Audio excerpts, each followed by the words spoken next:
د روژې مبارکې میاشتې په مناسبت د بلخ ولایت په مرکز مزار شریف ښار کې د بشیر نوید ګروپ اړوند د سوداګریز بنسټ لخوا په 4000 بېوزله او مستحقو کورنیو باندې د خوراکي توکو مرستې وویشل شوې.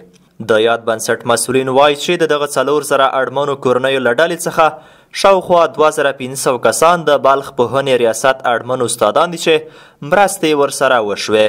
د بشیر نوید ګروپ مسؤل خیرالدین مایل وایي چې د بلخ، کابل او پروان په ګډون په یو شمېر نورو ولایتونو کې د خوراکي توکو مرسته کړې او په خبره چې یاد لړۍ به نورو ولایتونو ته هم وغځوي. امروز برای 4000 خانواده نیازمند مواد یاشوی کمک شده. در روزهای قبل هم ما از شروع ماه مبارک رمضان کمک داشتیم برای نیازمندان و بعد از این هم انشالله تا روزهای آخر داریم و نه در بلخ بلکه در بعضی ولایت‌های دیگه هم ما این کمک‌های ما ادامه داره و از طریق بنیاد خیریه مرحوم حاجی گل آقا پروانی شناسایی میشه. این مستحقین بعد از شناسایی و سروی این کمک برشان توزیع میشه که همونطور لله الحمد هم در بلخ، هم در کابل، هم در پروان و بعضی ولایت‌های دیگه هم مستحقین شناسایی کردیم و قدر توان برشان مساعدت شده و در روزهای بعدی هم میشه. ورته مهال له مرستو برخمن شوې کورنۍ خوښې دي او د هیواد له نورو ملي سوداګرو څخه غوښتنه کوي چې د بېوزله کورنیو لاسنیوی دې وکړي. محمد مقیم او محمد نبی چې مرستې ترلاسه کړي وایي دغه لنډمهاله مرستې بسنه نه کوي او حکومت او همکاره بنسټونه دې ورته اوږدمهاله د کار زمینه برابره کړي.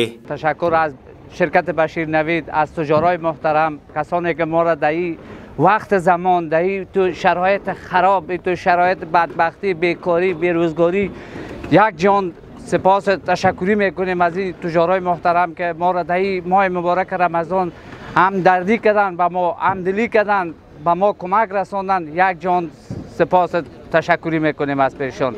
از دیگه تجاران میکنیم که تجارای محترم در حساب محل ما، در حساب مردمایی که برادر میفهمن بی‌وضاحت هستند، یتیم دارن، بیوه دارن، بیچاره دارن. این افغانستان جنگ زده، جنگ دیده، پریشان، بیکاری، اینمی تو تجارا را خداوند دیگه هم سرمایه‌شان بالا ببره که دستی غریبه بگیرن از زمین بلند کنن. با دعای از اینمی غریب بیچاره یا صاحب یک رزق و روزی حلال میشن. تشکر میکنیم از همکاری بنیاد خیریه بشیر نوید و دیگه حاجی صاحب خیرالدین مایل کمک نمودن به چیز معلمین و در راستای کمکشان تشکری میکنیم و دیگر از تجارای ملی کشور تقاضا میکنیم همچون کمک خیریهشان را ادامه میتن در مردم مستمندان و معلمین. بلخوا د بلخ ولایت د سوداګرۍ خونې رئیس اسدالله اسدي پر بېوزله کسانو د مرستو ویشلو هرکلی کوي او له نورو ملي سوداګرو څخه غوښتنه کوي چې په اوسنیو سختو شرایطو کې دې د اړمنو کورنیو لاسنیوی وکړي. بنیاد محترم حاجی گل آقای پروانی در بسیار مواقع مهم که مردم غریب و فقیر را دستگیری کردند که همون مقوله است که میگن مروت و مردانگی به مواقع بخشیدن است نه به جهات بخشیدن. اینو در وقت بسیار مهم در عصر کرونا، در وقت تغییر و تحولات سیاسی هم خیلی کمک و همکاری کردن از مردم فقیر که به اصطلاح در فقر و بیچارگی و بیکاری به سر میبردن همکاری کردن.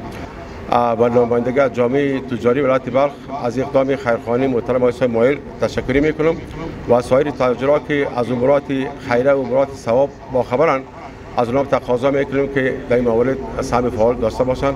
دا په داسې حال کې ده چې تر دې وړاندې هم په مزار شریف ښار کې د یوه خیریه بنسټ له لوري په 600 کورنیو باندې خوراکي توکي ویشل شوي وه. له دې ټولو سره سره د خراب اقتصاد له کبله بیا هم د خلکو غوښتنې دا دي چې بنسټونه او حکومت دې د لنډمهاله مرستو پر ځای خلکو ته کاري فرصتونه برابر کړي.